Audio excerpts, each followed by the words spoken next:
नमस्कार। नेपाली राजनीति सधैँ नै सरप्राइजले भरिएको हुन्छ हैन त? अहिले पनि एउटा यस्तै ठूलो राजनीतिक परकम्प गइरहेको छ र यसको केन्द्रमा हुनुहुन्छ प्रधानमन्त्री बालेन शाह अनि राष्ट्रिय स्वतन्त्र पार्टी अर्थात् रासोपा। बाहिरबाट सरसर्ती हेर्दा यो त एउटा सामान्य राजनीतिक सहकार्य मात्र हो कि जस्तो लाग्न सक्छ। तर पर्दा पछाडि नै भित्रभित्रै शक्ति सन्तुलनको एउटा निकै ठूलो र नयाँ गेम सुरु भइसकेको छ। आजको यस विशेष विश्लेषणमा हामी यही कुराको चुरो खोतल्नेछौं। आखिर प्रधानमन्त्री बालेन शाहले आफ्ना विश्वासपात्र भूपदेव शाहलाई अगाडि सारेर पार्टीभित्र कसरी आफ्नो प्रभाव बढाउँदै हुनुहुन्छ त? अनि यसले हाम्रो सिङ्गो नेपाली राजनीतिलाई कतातिर लैजाँदैछ? आउनुहोस् सुरु गरौं। अघि नै भन्यो नि, नेपाली राजनीतिमा जे देखिन्छ त्यो हुँदैन र जे हुन्छ त्यो देखिँदैन। एकातिर सतही दृश्य छ जहाँ यो नयाँ पुस्ताका दुई चर्चित नेताहरू बीचको एउटा सामान्य र सौहार्दपूर्ण राजनीतिक सहकार्य जस्तो मात्र देखिन्छ। तर भित्री यथार्थ अलि फरक छ। यो त शक्ति सन्तुलन र रणनीतिक प्रभावको एउटा विशाल खेल हो, जहाँ प्रधानमन्त्री बालेन शाहले अत्यन्तै सुझबुझ र क्याल्कुलेसनका साथ आफ्नो प्रभावलाई भित्रभित्रै विस्तार गरिरहनु भएको छ। अब जाउँ दोस्रो खण्डमा, बालेनको रणनीति र सहमति। उहाँले किन नयाँ दल खोल्नु भएन त? काठमाडौँ महानगरको त्यो सफल कार्यकालपछि धेरैको अनुमान के थियो भने अब बालेन शाहले आफ्नै नयाँ राजनीतिक दल खोल्नुहुनेछ। तर त्यसो भएन। किन त? एउटा पुरानो भनाइ छ नि, एक्लो बाघभन्दा बथानको स्याल बलियो हुन्छ। हो, प्रधानमन्त्री बालेनले यही राजनीतिक यथार्थलाई एकदमै राम्ररी बुझ्नु भएको छ। उहाँले नयाँ पार्टी दर्ता गरेर जिरोबाटै सुरु गर्ने त्यो ठूलो जोखिम लिन चाहनु भएन। त्यसको सट्टा उहाँले रवि लामिछानेको पपुलारिटी र रासोपाले यति छोटो समयमै बनाएको त्यो बलियो जनमतलाई आफ्नो शक्तिको आधार बनाउनु भयो। यो भनेको एकदमै स्मार्ट राजनीतिक मुभ हो। स्थापित संरचनालाई आफ्नो अनुकूल बनाउनु पक्कै पनि चान्चुने कुरा होइन। तर एउटा कुरा प्रष्ट के बुझौं भने नि, प्रधानमन्त्री बालेन शाह रासोपामा कुनै एउटा साधारण सदस्य वा बाहिर बसेर ताली बजाउने शुभचिन्तकको रूपमा मात्र पक्कै प्रवेश गर्नुभएको होइन। उहाँले सुरुमै आफ्नो शक्ति र भविष्यलाई ग्यारेन्टी गर्न एउटा कडा जग बसाल्नु भएको छ र त्यो जग हो 7 बुँदे सहमति। यो 7 बुँदे सहमति कुनै सामान्य पद बाँडफाँडको कागज मात्रै होइन।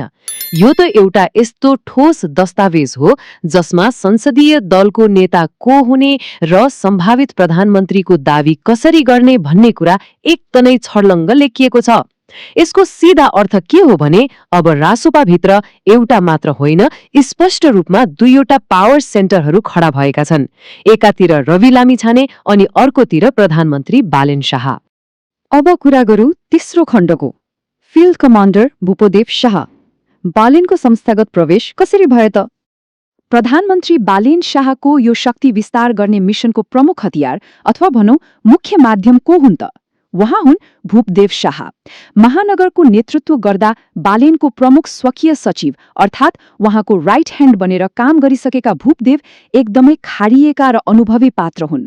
रोचक कुरा त के छ भने चुनावमा पराजित भए पनि पार्टीभित्र उहाँको कद अलिकति पनि घटेन। उल्टै गत वैशाख 7 गते सिधै रासोपाको महामन्त्री जस्तो एकदमै शक्तिशाली पोस्टमा उहाँ नियुक्त हुनुभयो र यो नियुक्ति नै खासमा प्रधानमन्त्री बालेन शाहको टिमको रासोपाभित्रको संस्थागत र फर्मल इन्ट्री थियो।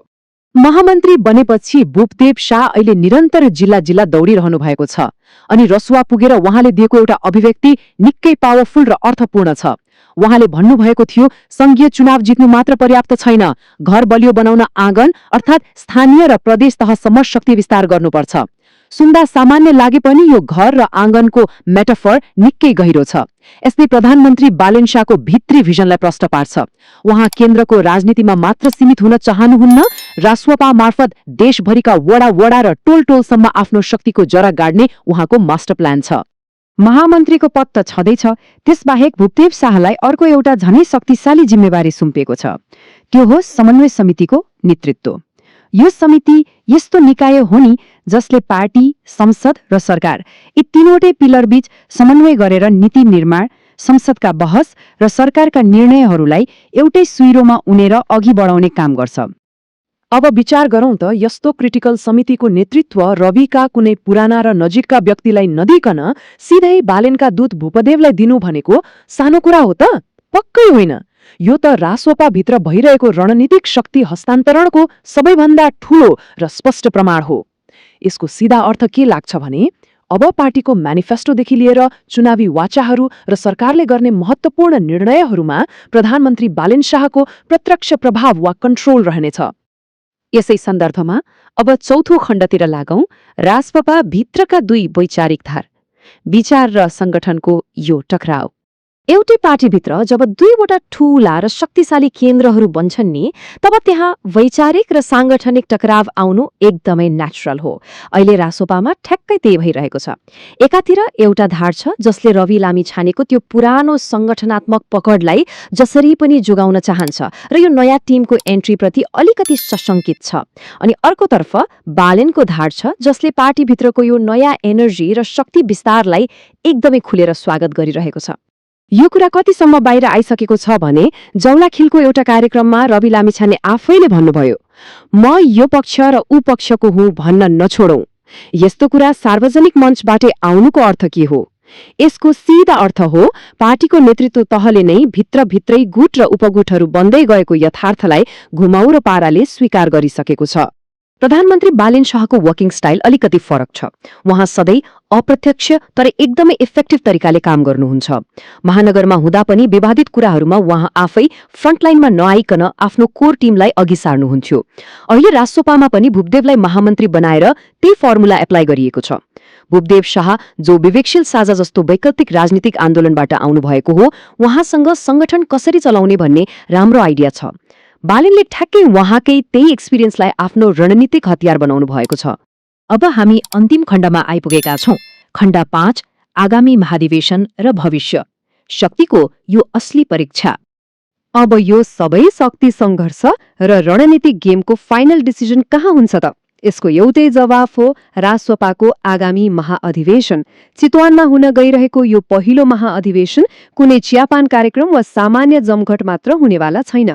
यो त शक्तिको असली परीक्षा हुने रणमैदान हो। संगठनमा कसको पल्ला भारी हुनेछ, भोलि चुनावमा टिकट बाँड्ने चाबी कसको हातमा जानेछ र सबैभन्दा महत्त्वपूर्ण कुरा सिङ्गो पार्टीको डिसिजन मेकिङ पावरमा कसको हालिमुहाली चल्नेछ। यी सबै कुराको फैसला यही महाअधिवेशनले गर्नेछ। यसले नै रासोपाको आगामी बाटो तय गर्नेछ। आजको यस विश्लेषणको अन्त्यमा आइपुग्दा एउटा निकै गम्भीर प्रश्न उठ्छ। बाहिरबाट हेर्दा बालेन र रवि अहिले एउटै ढुङ्गामा सरर अघि बढिरहेको जस्तो देखिन्छ, तर के यो रणनीतिक सहकार्यले साँच्चीकै रासोपालाई एउटा परिपक्व र बलियो राजनीतिक संस्था बनाउला, या भित्रभित्रै भुसको आगो जस्तो सल्किरहेको यो शक्ति सङ्घर्षले हाम्रो नेपाली राजनीतिमा एउटा नयाँ र विनाशकारी टकरावलाई जन्म देला? समयले नै यसको असली जवाफ दिनेछ। तर यति कुरा पक्का हो कि यो भित्री खेलले आउने दिनको नेपाली राजनीतिको कोर्स पक्कै चेन्ज गर्नेछ। के यो घटनाक्रमले नेपाली राजनीतिमा साँच्चै एउटा नयाँ युग ल्याउला त? सोच्दै गर्नुहोला। आजको यो प्रस्तुतिबाट म बिदा माग्छु। धन्यवाद।